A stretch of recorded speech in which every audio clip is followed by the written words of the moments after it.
Welcome back to our special edition and our coverage of some breaking news where Israel launched an audacious attack on Hamas leaders in Qatar on Tuesday, expanding its military actions that have ranged across the Middle East to include the Gulf Arab state, where the Palestinian group has long had its political base.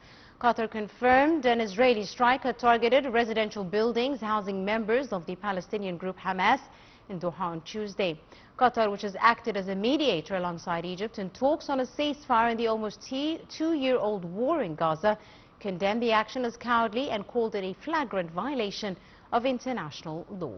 We're now joined over the telephone by our guest, our international relations expert, Dr. Monica William. Dr. Monica, good evening to you, ma'am.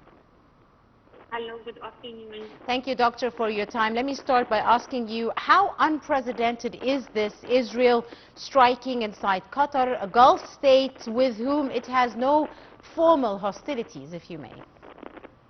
Yes, the trip tour directed stress at Qatar during the presence of Hamas delegation for discussions related to the so-called Trump deal underscores a calculated Israel attempt to interpose the diplomatic and security equations immediately.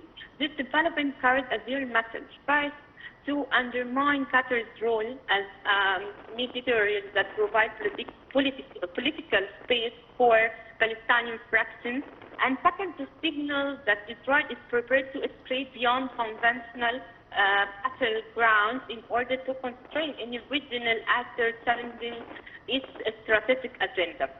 So from a geopolitical lens, that timing is so critical by targeting Qatar while sensitive negotiations are underway. Israel seeks to discredit mediation channels and portray external facilitation or even dangerous. It also attempts to cluster the Gulf state into which relations with Hamas, while it's immediately worrying other regional players, and it's offering platforms may strengthen Palestinian political leverage. However, this obligation risks several repercussions. It's militarized the diplomatic arena, not only undermines already the fragile regional stability, it also strengthens the path through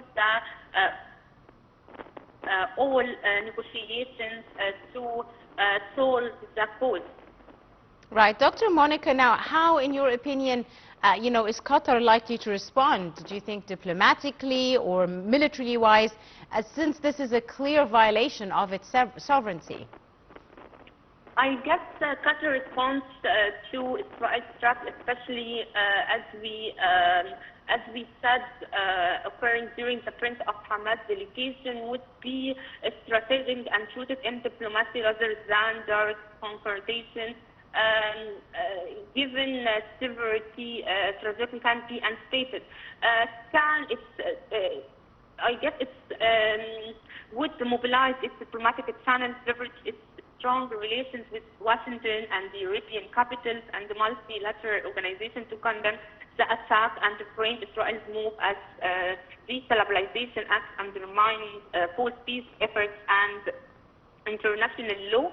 And it can maybe Qatar also can coordinate with Gulf partners and Arab states to write collective pressure, highlighting the strike as a dangerous precedent for targeting sovereign states involved in mediation. This could also debate within Gulf Cooperation Council about Israel expanding military footprint and its consequences for regional stability.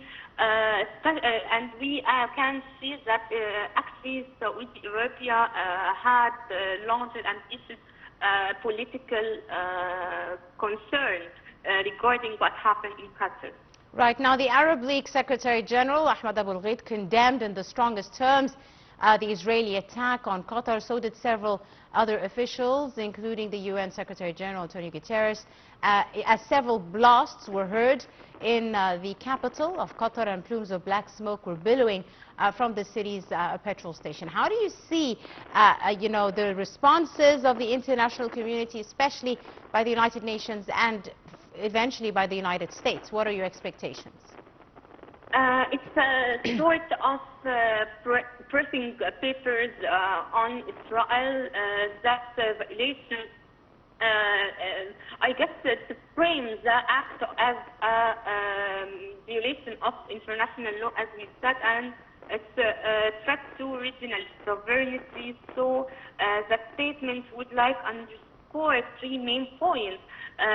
The first one is the violation of sovereignty. It's any attack on Qatar constitutes an assault not only on a member state of the League, but also on the collective security of the Arab world. It's also second one is call for international accountability, urging the United Nations and Security Council to assume responsibility by condemning the strike, demanding restraints and preventing similar escalations. And the other and important point in my point of view is stabilization of regional order, and this statement also highlights that Israel action risks expanding the conflict beyond Palestine. Indeed. It undermines mediation channels and Yes. dragging the wider Middle East into instability. Indeed, Dr. Monica, which leads me to my next question. What does this, in your opinion, tell us about, Israel's evolving military doctrine, if you may, its willingness to expand the battlefield to other areas in the Middle East region? At the calculations, Israeli calculations, there is a lot of limitation to why the war is not in the behalf of Israel. Indeed, have limitation, a lot of limitation, economic one, and the soldiers. There is a lot of people that also don't believe in this war or the purpose of this war. So this target is very, very critical. And let me shed light on the media outlets in Israel that criticize indeed what Netanyahu did, especially last Friday when he launched a different claims or declarations that provoke Egypt in particular. Mm-hmm. Now, Dr. Monica, how do you see, the Israeli far right's response? For example, we've seen the finance minister, Smotrich, hailing the targeting of the Hamas leaders by the Israeli military, even if it is all the way in Qatar. How do you see their response? As we expected that Israel reaction will be the same. Such response have historically failed to bring security. Instead, they confirm and